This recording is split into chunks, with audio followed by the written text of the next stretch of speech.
Hello friends, आज आपण बघणार आहे साबुदाणा खिचडी रेसिपी।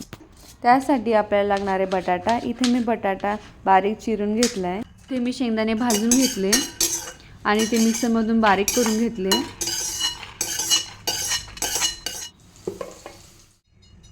ते मी कढईमध्ये तेल टाकून घेतलं आहे आणि आपण जे बारीक चिरलेले बटाटे होते ते त्याच्यामध्ये टाकले आणि ते छान लालसर होऊ द्यायचे।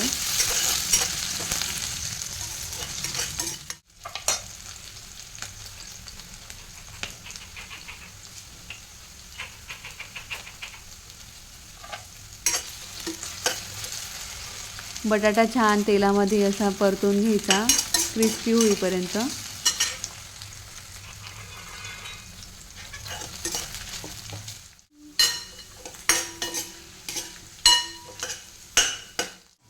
इथे मी मिरची बारीक चिरून घेतली आणि त्याच्यामध्ये टाकली आहे आणि ती मिरची छान होऊ दिली।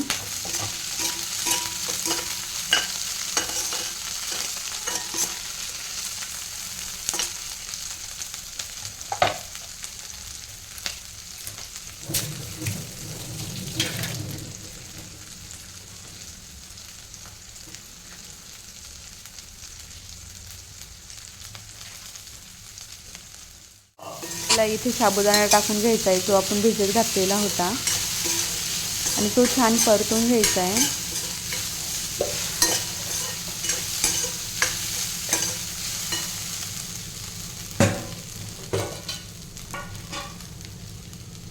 त्यानंतर शेंगदाण्याचा बारीक केलेला कूट टाकला आणि ते छान परतवून घेतलं। मित्रांनो, तयार आहे आपली गरमागरम साबुदाणा खिचडी। बघा किती छान झाली आहे साबुदाणा खिचडी। तुम्हीही नक्की ट्राय करा। खूप सोपी रेसिपी आहे ही। तुम्ही दही सोबत खाऊ शकता। Thank you.